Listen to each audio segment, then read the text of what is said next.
Hello, freedom lovers, sovereign thinkers. This is LL3's newest podcast. My name is Craig, transmitting from the beautiful swampy mangroves of South Florida.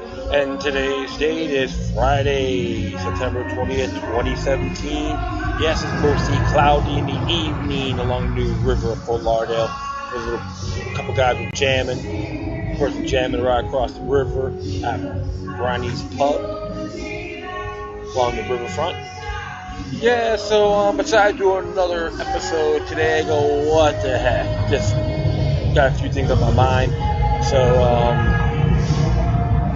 I'm just gonna say, yeah, I was watching some video by David Icke pertaining to the Las Vegas shooting, and you gotta give him credit where it's due. He stated that the citizens journalists are making a big difference on the narrative of the official story. It's been changed, so many changes along the past couple of weeks. And even though some people don't have to agree with the man on everything, but one thing we can all say we have in common: people are waking up, and it's about time. I have seen this awakening slowly growing, and a lot of folks out there I notice have lost their patience. But the truth of the matter is, it is occurring in front of our eyes, but we need to keep that momentum going. And even too, there's even talk about supposed to be some big issue, a war or battle supposed to happen November 4th. Let me tell you folks this: if you're gonna go try to make changes for some bunch of Sputniks that don't get that, you think you gotta get something out of it? As far as I'm concerned, you're just nothing but yesterday's garbage. Just pawns in the game, patsies. Don't fall for this hoopla deceptive agenda, because it will blow back in your faces, and they'll cut the line. When they'll cut the line when you take the rafters out of the boat and you're sinking. They can care less about you, and that's a damn fact. It's not the way to go around is trying to think you're gonna start some wars because you're gonna call everyone else fascists or Nazis. It's not gonna fly. Right now, people are waking up little by little, and your game will not prevail. Because the truth of the matter is, many people like myself are inspired to do this, being activists in multiple avenues, and we're not paid to do someone else's dirty work because they're too damn lazy to do it by themselves. Okay, we'll just make that clear. And it's a little bit drizzling right now, and I'm like, oh great, come on, rain, go away. Okay, it'll be a light drizzle, so my computer will survive. Right, my man? Right, my little lady? Absolutely. So, you know what? There's interesting things going on. It looks like a lot of stuff is happening in Catalonia. People are being political prisoners. They're going to try to, Spain going to try to shut them down, have them businesses move out of that region, just like as a form of an act of war towards that particular community. So, and on the other hand, some people are complaining about how the Catalonians are treating them like garbage, the so-called press or journalists. But like I said, you're going to have infiltrators on all sides, and I address that in good faith. Not going to condemn Catalonia as a whole or collectively. Like I said before in my past episode, I support them to be independent. They have that right, and they have that free will to make that decision. It doesn't matter what the Spanish Constitution has to say. Francoism is dead. Plain and simple. They don't need any more that thinks they're Francisco Franco. Okay, so let's just start off with this article. And this is by, wrong here. This is by ARPAIO'S. It came out earlier today. Catalonia, the gravity of the situation. Pro-independence movement has waged war against the free press. Oh, really? It is by David Adelante. As it reads here, a century ago now, as an American senator stated that the first victim of war is the truth. The statement holds true of political and ideological wars, especially in this era where politicians have decided that this is in their interest to harass the media so as not to have to submit to the rigors of fact-checking. The current crisis in Catalonia is no exception. Under the mountain of lies, exaggeration, unfounded rumors, and post-truths, there are a series of facts we, the media, have an obligation to preserve and transmit, despite a toxic atmosphere that's putting our very existence at risk. Let's consider the facts behind two pro-independent leaders ending up in a free-trial custody without bail. Just the facts chronologically. On September 20th, the Spanish National Force and Civil Guard carried out searches and arrests to stop a referendum from going ahead in Catalonia after the poll was declared illegal by the Spanish courts. Two major private associations that work in favor of a secession from Spain, the National Catalan Assembly, ANC, with 80,000 members, and the Omnium Cultural with 73,000 members, called for protests where Spanish officers were working. One of those areas was the headquarters of the Regional Economy Department in Barcelona. The Civil Guard's officers entered at 8 a.m. and left three patrol cars with weapons and ammunition inside. Outside the front entrance, while the police were carrying out the work that had been ordered by a judge, around 40,000 people gathered outside the doors and blocked off the exit. The officers were trapped inside until 2 a.m. and the last to leave did so 24 hours after having entered. It is interesting. So they're saying that 3 patrol cars with ammunition, weapons and ammunition inside. Alright, well, we'll continue on here. Outside, the crowds broke car windows, burst their tires, and stole weapons and ammunition. A number of protesters got up on the hoods of the car.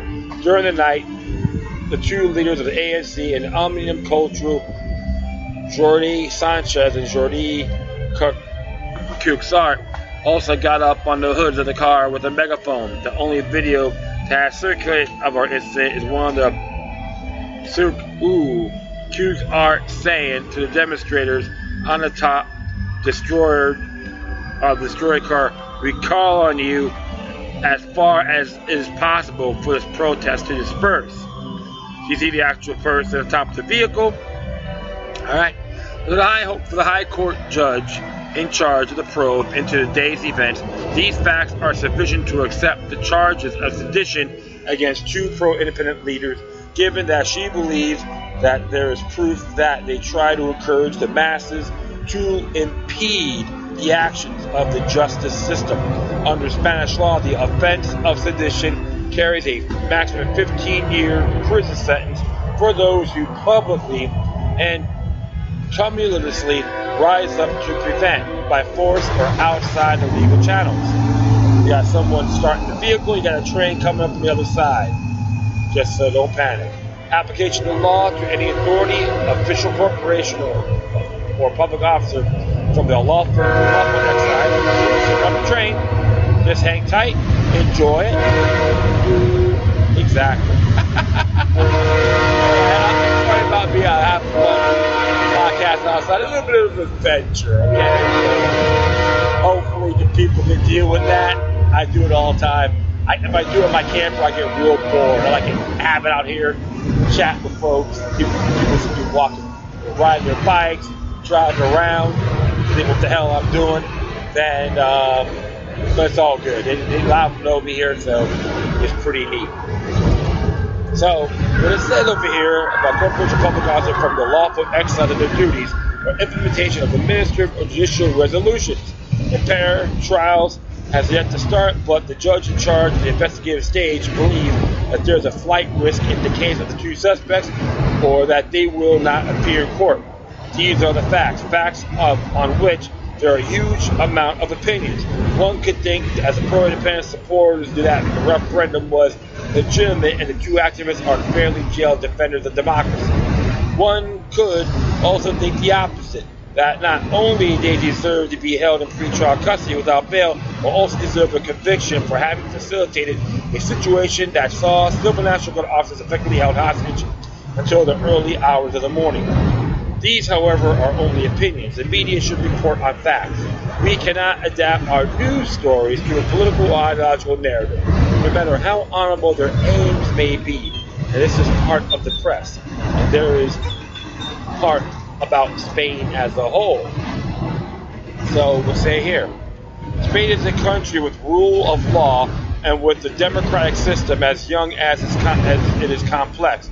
Of course, it is not a perfect democracy, if such a thing even exists. Spain has some serious problems: high levels of unemployment, corruption within the party that is in government, and the inequality between its different regions, and high abstention in the election processes. Even so, since 2006, it has scored 9 out of 10 in the Economist magazine's Democracy Index, above the United States, France, and Italy. Spain also has high benchmarks of pluralism and civil liberties. In its 40 years of democracy, Spain has managed a complex balance. It is not a centralist state such as France, but neither it is completely federal such as Germany. It is hybrid, in which there are regions with less autonomy than others, with levels of self-governance on a par with that of Switzerland, in its case of Catalonia. This is also a fact. The Catalans have their own health system, education system, police force, and among many other powers. In terms of rights, Spain does not have a death penalty. There is public, universal health care system, and the elections are regularly called on the local, regional, and national levels. And above all else, there is freedom of expression and information. After so many years of dictatorship, the press is finally able to operate as Thomas Carlyle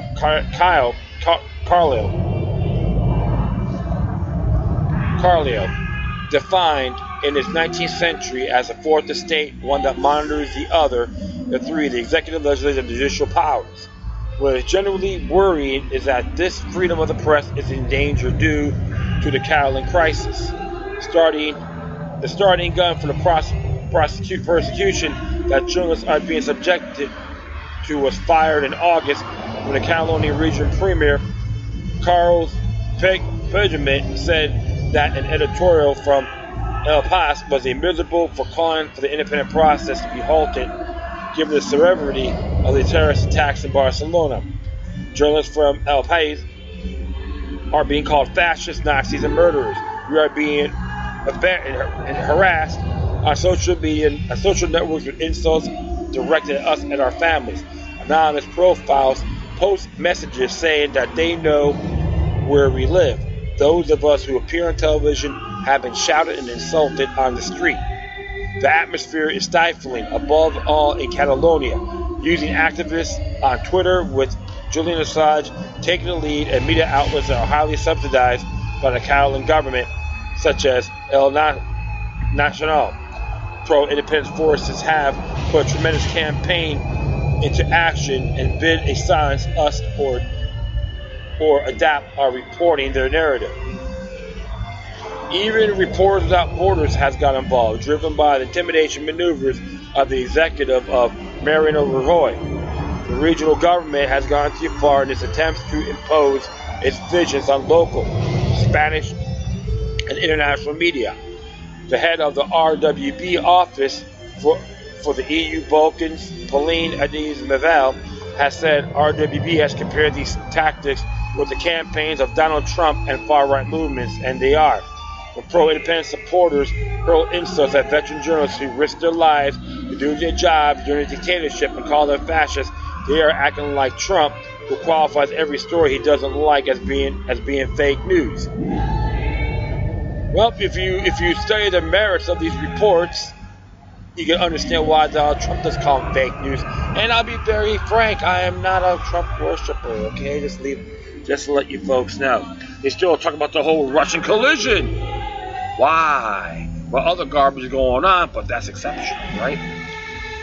Well, we'll continue on. Separatist politicians have begun treating their presses as their worst enemy, making the entire construction of Spanish democracy tremble. They are seeking any kind of suspicious insinuation among the owners and stakeholders of media companies. In the case of ARPAIO'S, which is fully and only owned by Grupo Prisa, they have even suggested absurd and ill-intentioned relations, such as being behind funding for the so-called Islamic State. Anything goes for these politicians and activists in order to destroy the media and do away with any story that does not bend to their will. Another of the strategies they follow to say is that the newspaper is acting under the order of the central government during this Catalonia crisis, and that is a serious affront, because the independence of this newspaper and its professionals are completely protected from any interference from the powers that be by a charter that is example among the European press. In its editorials, ARPAIO'S has been and continues to be incredibly tough and critical of the Popular Party government for not having engaged in politics when it had the chance, for having been irresponsible and indolent with the crisis, for not having spearheaded reforms to the Constitution to grant Catalonia greater autonomy. In fact, went so far as to support the alternative that was led by the Socialist Party at the last election. The position cannot stop the flagship newspaper in Spain from pointing out lies and inaccuracies. When pro-independence forces say that the police charges during the referendum ended up with 900 people injured, this newspaper has a duty to check that figure.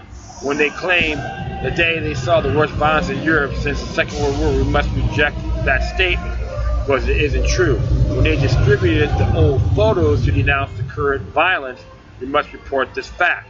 When they call on us to talk about political prisoners, we cannot yield because the facts do not back up that information.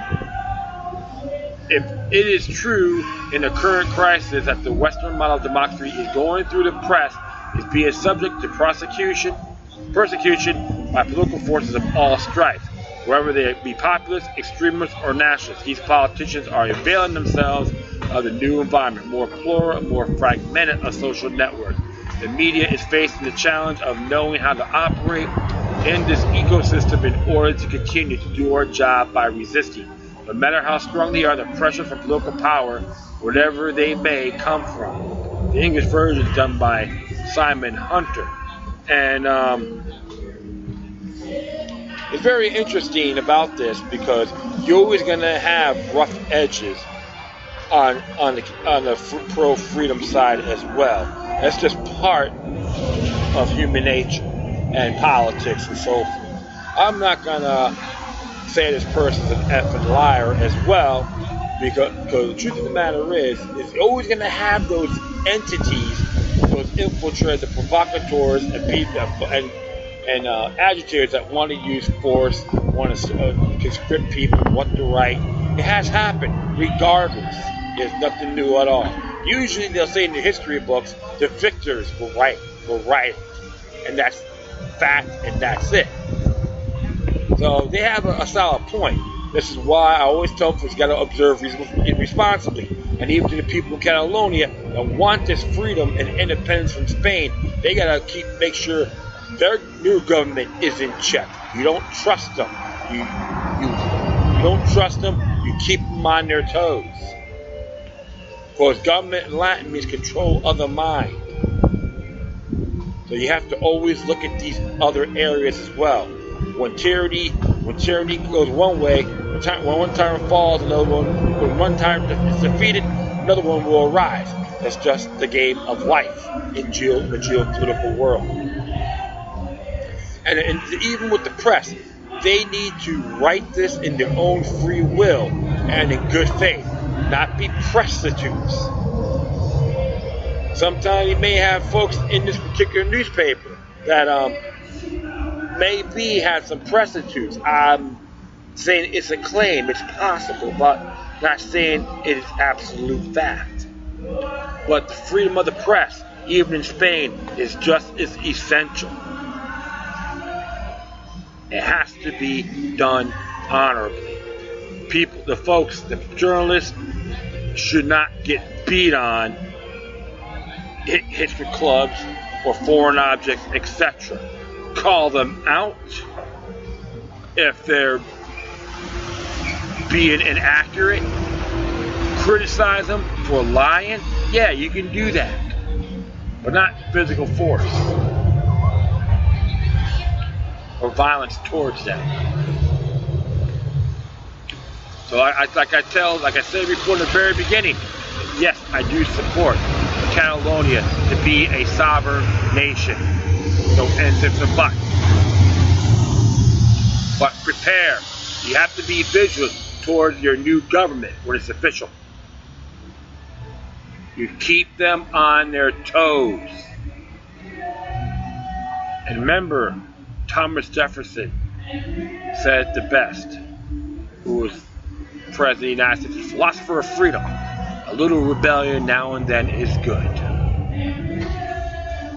Okay, so the next one here, my friends, came out yesterday from The Intercept. And it says here in the new ruling, federal judges refused to erase Judge ARPAIO'S conviction. This is by Miriam Saleh. Federal judge ruled Thursday that President Donald Trump's pardon of former Sheriff Joe Arpaio does not erase his conviction for criminal contempt of court. Rejecting arguments from Arpaio and the Department of Justice to vacate all the rulings to this criminal case. The court found the defendant guilty of criminal contempt. The president issued a pardon. The defendant accepted. The pardon undoubtedly spared the defendant from any punishment that might otherwise have been imposed. It did not. However, the revised and the historical facts of this case, Senior U.S. District Judge Susan Bolton wrote in a 4-page opinion. Arpaio immediately filed a notice of appeal to the Ninth Circuit Court on Thursday night. Bolton's ruling is consistent with the guidance on the Department of Justice website that a pardon offense will not be removed from your criminal record. There's a link for that. You can see it for yourselves, my friends. Notwithstanding that language, the Justice Department previously agreed that Arpaio's lawyers that his conviction should be erased. It is not yet clear whether the federal government will agree with Arpaio on appeal as well. Longtime Maricopa County, Arizona sheriff was convicted of contempt in July due to his failure to comply with a court order barring him from violating the constitutional rights of county residents. Although presidential pardons are typically issued after a convict has served at least a portion of his legal punishment, Arpaio has not yet been sentenced when Trump pardoned him in August. As the Intercept previously reported, the unprecedented move led to a series of constitutional challenges. Still, those who oppose the pardon on legal grounds said that Bolton's most recent decision is important. Finding the guilt is going to stand, and the nation deserves for it to stand after all the constitutional violations that Arpaio has committed. David Shapiro, a lawyer at Northwestern University, Roderick, and Solon MacArthur Justice System. The MacArthur Justice System is one of the several groups that on Monday filed a amicus brief asking Bolton to appoint a private attorney to prosecute the appeal in the case.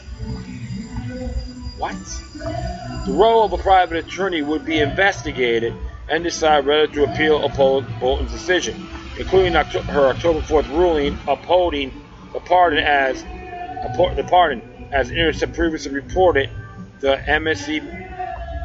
MSC argued that the federal rules on criminal procedure mandate the appointment of a private attorney since the Justice Department has taken Arpaio's side in this case, thereby not choosing to prosecute the contempt charge. A criminal case is not final until it resolves by direct appeal. The Massey wrote, arguing that the valid grounds for appeal exist in the case at hand. Now, that is, the court has dismissed the contempt charge. Failure to appoint a private attorney could allow the President and his Justice Department to effectively block appellate consideration of a constitutional issue of critical importance to a judicial branch as a whole. Bolton has not yet ruled on the request, but in theory, a private attorney could ask the Ninth Circuit to reconsider the pardon. Interesting. So, of course, you're going to have people make comments on this, all that good stuff. So it is a possible constitutional challenge. And of course, and there's folks out here did put some links on here. and I've been reading about this as well. They say he's a hard ass, excuse my language, which is true. And there's even folks who've been profiled, you know, which has become technically a little bit irrelevant. But the whole thing is, I'm not going to say the man is, I'm going to praise this man completely. He has his rough edges too, and pros and cons. But sometimes you got to do things correctly by the book. That's the question. So when the federal government came in, even Sheriff Aparo made a statement that, hey, they did this without getting reelected. So there's been pretty some obstruction. But you have to always see things in the bigger picture. There's a lot of controversies with what he did. So I'm not going to defend him on those actions based on that information. But the truth of the matter is, how accurate is it? That's one you got to look at too. But if you're gonna convict people for contempt, how come the Obama administration didn't go after his buddy Eric Holder, right, for contempt? How about Little Ridge for contempt? So sometimes you got double speak when it comes to partisan politics. Wow, it'll be interesting. So he's gotta see how far this baby goes, right? Absolutely. Gotta get one, you gotta get them all. No ends, ifs, or buts. Alright, well, next one here. About happening in Cuba. This is from the Babulu blog. On the land of the net without a bearded dictator. And this is interesting here. I might have to check this out too. Maybe this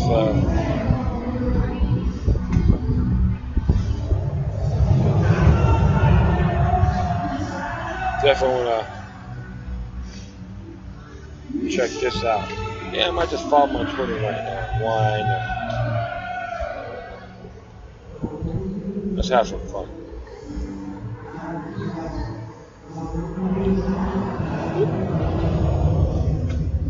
Whoa. Got like 2,000 followers. Good. Alright. Well, let's see what he has to read here. It says here, Castro Inc. profits from Hurricane Irma by offering loans to its victims. It's by Carlos Eri from our Shocking Extortion and Usury Bureau. Yesterday we reported the rapid pace of repairs at Castro's Inc. apartheid beach resorts. We contract the attention to pay these sources of tourist revenue to the lack of attention paid to ordinary Cubans who were affected by Hurricane Irma. Time for a slight correction. Castro Inc. has totally ignored ordinary Cubans. No, not at all. It's been offered from them loans. Yes, loans. In other words, it is profiting from this natural disaster and the suffering it caused to the Cuban people. Since insurance doesn't exist in the totalitarian regimes such as Catalonia, there's no way for anyone to repair damage caused by the hurricanes or by any other disasters. This means that Cubans, all of whom earn more than $30 per month, have no way of fixing their damaged homes. This means that Cubans, so all along comes Castro Inc. with a diabolical solution. Loans, yes, loans, unbelievable but true. And if you live there, you know this is getting one of these loans requires lots of patience, persistence, and perhaps also bribing all sorts of, including pounds of flesh, literally. And it's from the area called the Exuna, Chinese newspaper. The Cuban government has granted over 4,700 bank loans totaling about $13.2 million for families affected by Hurricane Irma, which hit the country last month, an official source said on Thursday. Irma Martinez, first vice president of the Central Bank of Cuba, stated that approving the loans in 24 hours provide rapid relief had been challenging, but had confirmed the rigor and professionalism of the banking staff in the country. We did it with the human sensibility that a moment like this demands. We have exceeded all expectation because There were people affected by the storm, even among our own staff, she explained. To date, Cuban authorities have allowed those affected by Irma to apply loans starting at 300 pesos, with an interest rate of 2.5% and repayment term up to 15 years. Irma, considered the worst to hit Cuba since 1932, slammed most of Cuba's northern coastline during 72 hours and claiming 10 lives, causing major damage to infrastructure, knocking out the national power grid, and causing over 2 million people to be evacuated. It says here, extortion. Oh man, this is funny. So that is one thing interesting about what has happened. Of course, it says here, extortion, Castro Inc., usury, pound of flesh bag. Oh man. Hey, you know what? It's been proved that only 80% of people live in Cuba are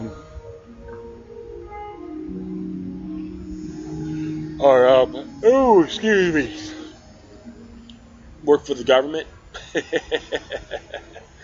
Hey, you know what, my friends? That's why I always tell people this. You gotta always observe responsibly. I don't follow hype and hoopla. I'm not a big fan of government in general. I'm trusting them, okay? So it's just always been my nature and part of the heritage with the United States. You're not supposed to trust the government. When people come in here, become naturalists, you have to trust the government. Smack them beside their heads, please. They don't have a damn clue. Do your homework once again. If not, shut up and leave. It's a real shame what the brothers and sisters done in Cuba. It's a real shame indeed, because a lot of folks out there work and try to do what they can, and they really have this sweet pie purebred syndrome. If they're going to make impact or a difference, the people in Cuba need to do something about it. Stitching and bending over to the government will get you nowhere on long view. Because one day the Cuban people need to take that stance. Inspire. The freedom of sovereign thinkers should inspire them. They gotta make a decision what they really want. You want freedom? You got to earn it. By all means necessary. A little quote by Jose Marti says here, quote, "The only oppression should fear the full exercise of freedom," unquote. And they got like 2016 Fabulous 50 Blog Award winner. Interesting. That freedom ring in Cuba. All right. We'll do one more thing here. I know it's a little bit.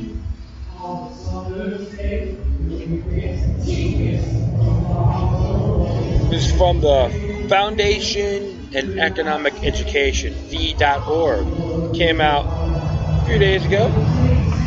It says here, it came out on the 17th of October.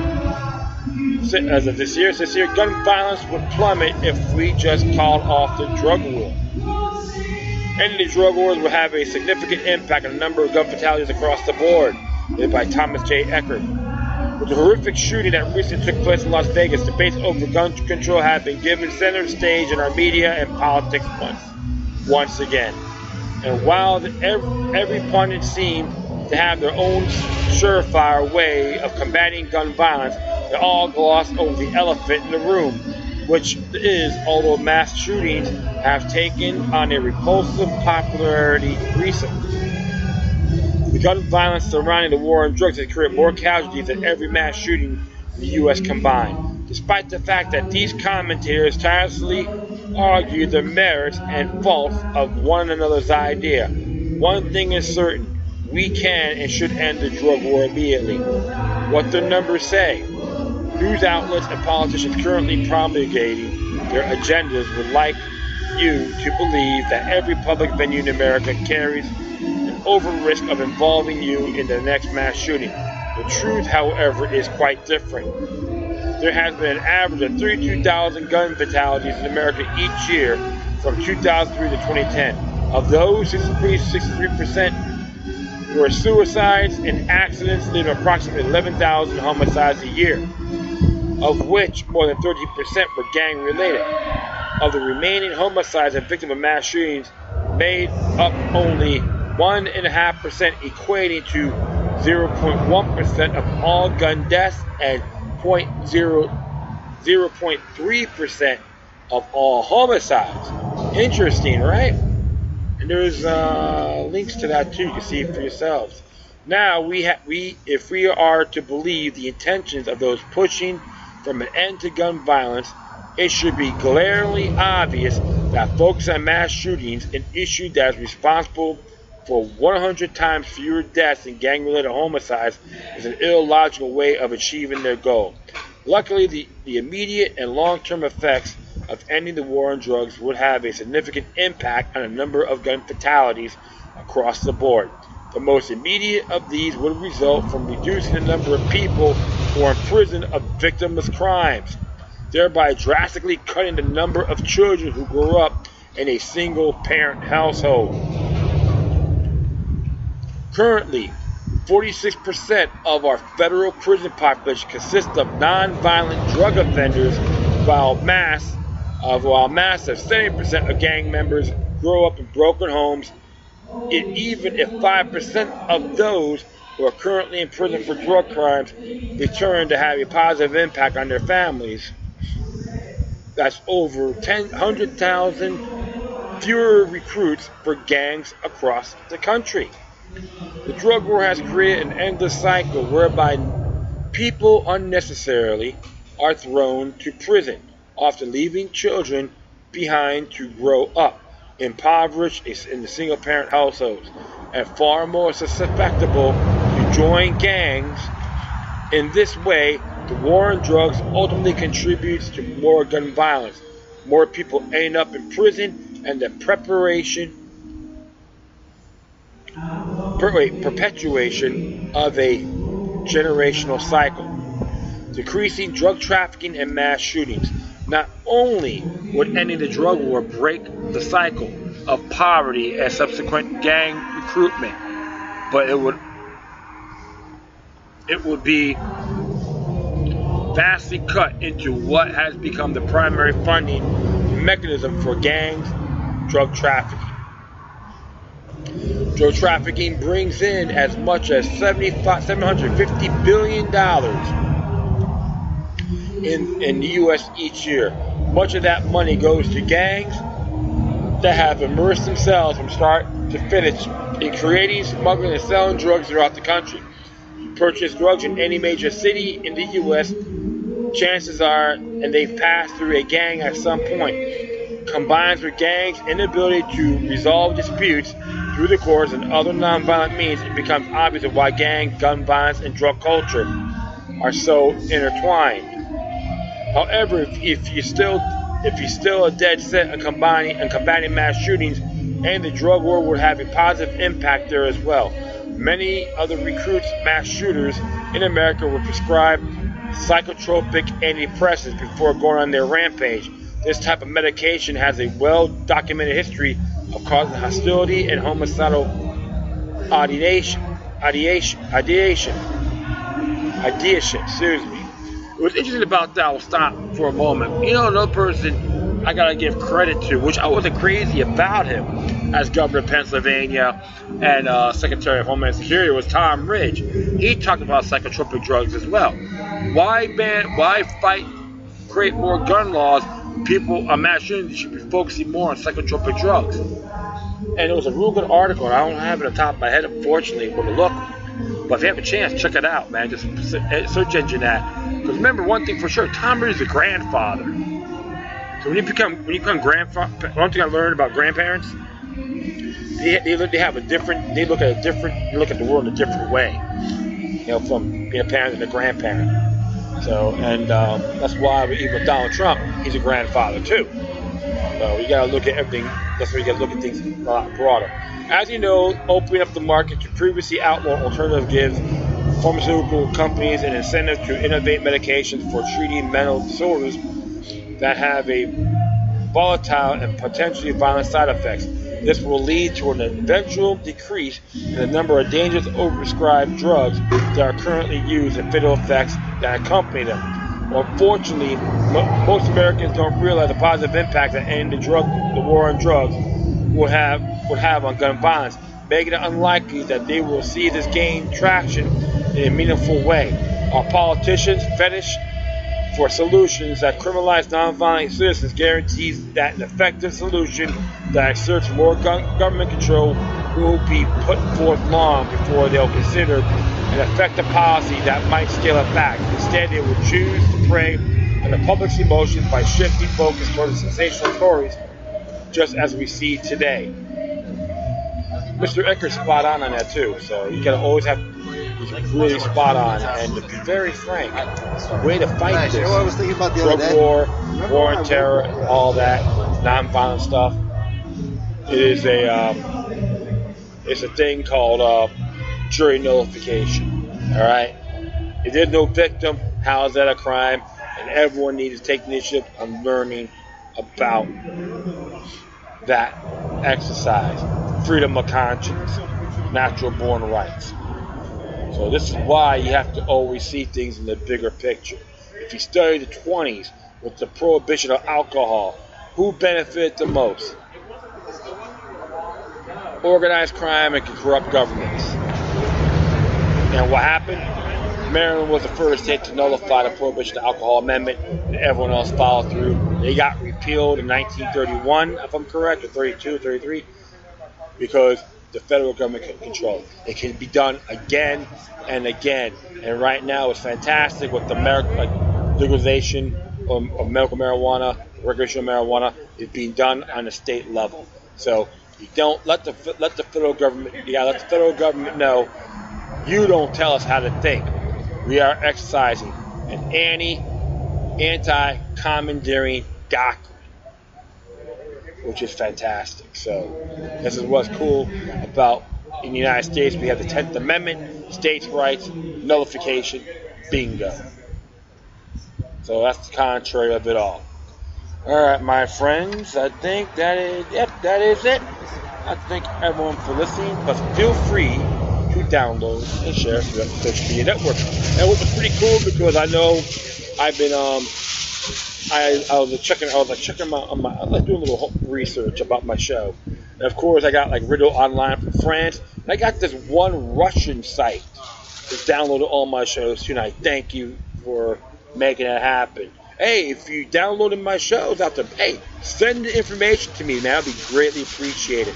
So, if you have any questions, comments, or send me something that's interesting, man, I want to check out, that'd be awesome. Whatever you do, please address your correspondence with decorum. And most of the folks out here, agree or disagree, they give me an honorable discussion. You know what? I appreciate that a lot.